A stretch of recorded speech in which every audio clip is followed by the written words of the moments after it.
มาเด้อพี่น้องมาอัปเดตต้นดอกไม้อยู่บ้านข่อยที่ว่าข่อยลงไปดอกไม้กวักมรกตนะออกดอกเลยพี่น้อง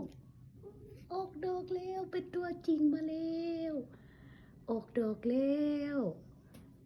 งามขนาดเลยงามขนาดเลยเห็นบ่ดอกขาวๆจุ่มๆเลยพี่น้องดอกขาวๆจุ่มๆเลยนี่งามเป็นดอกธรรมชาติที่ว่าบานอยู่ในเฮือนเลยข่อยอยู่มินนิโซตานี่นะอากาศหนาวนี่นะ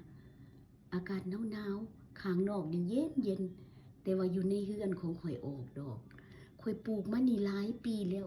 มาปีนี้ออกดอกมีต้นดอกอันมรกตนี่และก็ตัวดอกที่ว่าข่อยเอาลงวางแล้วนี่แม่นดอกหวานหางจระเข้เนาะอันนี้ก็ต้นดอกมรกตข่อยบ่เคยเห็นจักเทื่อพี่น้องมาเด้อมาสมเสยนำกันเด้อนี่มันใบเพิ่นเนาะปลูกมาหลายปีแล้วได้นี่ปลูกมาหลายปีแล้วออกดอกเสยโอ้ยสะออนเด้โศกแล้วโศกแล้วโศกเด้อโศกเข้ามาเด้อโศกเข้ามาเด้อ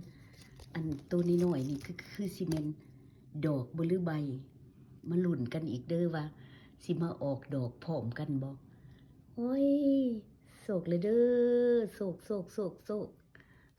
มันเด้อโศกมันเฮงปังเด้อโศกมันเฮงปังพี่น้องเบิ่งเด้อนี่เห็นบ่งามบ่โอ้ยสะออนดีสะออนเด้มันมีดอกหางจระเข้หันก็ออกดอกตัวนี้ก็ออกดอกมาเลยเด้อพี่น้องเด้องามบ่งามเด้อโอ้ยสะออนเด้ข่อยปลูกมาดนแล้วได้นี่ฮักก็มาออกดอกปีนี้นี่แหละอื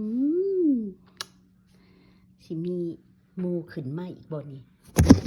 สิมีหมู่ขึ้นมาเป็นดอกอีกบ่นี่ยังบ่ฮู้เด้อลุ้นกันเด้อพี่น้องอยู่มินนิโซตานี่อยู่ข้างนอกนี่หนาวอันนี้มันต้นน้อยๆของเพิ่นที่ว่าอยู่ข้างน้อยๆนี่ก็เป็นแบบว่า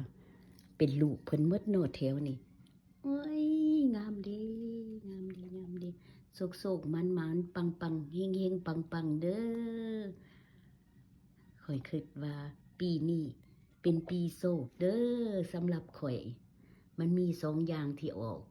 นี่ดอกหางจระเข้อันนึงแล้วก็ดอกอันนั้นกวักมรกตเพิ่นเอิ้นเนาะต้นกวักมรกตที่ว่าปลูก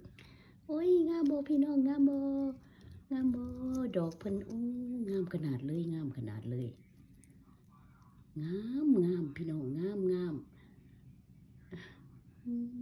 สะออนดีรอถามมานี่พอดีตอนข่อยทายวังแล้วนี่มันอ่าวันที่13เดือน1วันที่13เนาะอันนี้ก็เดือน1วันที่25ผ่านมาเป็นเวลาอาทิตย์หนึ่งพอดีผลออกมาแล้วพี่น้องกำลังจูมมาแล้วถ้าว่าออกมาหมดแล้วสิมาถ่ายถ้าว่าใบเพิ่นออกมาหมดแล้วก็สิมาถ่ายให้เบิ่งอีกนี่ก็ฮู้จักแล้วว่าเป็นดอกไม้แล้วเนาะโอ้ยสาธุเฮงๆปังๆรวยๆเด้อสิ่งใดพบแต่สิ่งดีๆเข้ามาเด้อสาธุโอเคดีใจหลายมื้อนี้ดีใจหลาย Happy New Year Chinese Happy New Year เวียดนามเข้ามาคำมาคูนเด้อเฮงปังได้ปีใหม่เวียดสลองกับปีใหม่เวียดเลยเด้อนี่เด้อเวียดปีใหม่เวียดปีใหม่จีนเลยเด้อโอ้ยสะออนดีอืมบัดแล้วอันสวยๆมาแดดออกเลยสิมาถ่ายอีกคูปหนึ่งโอเคให้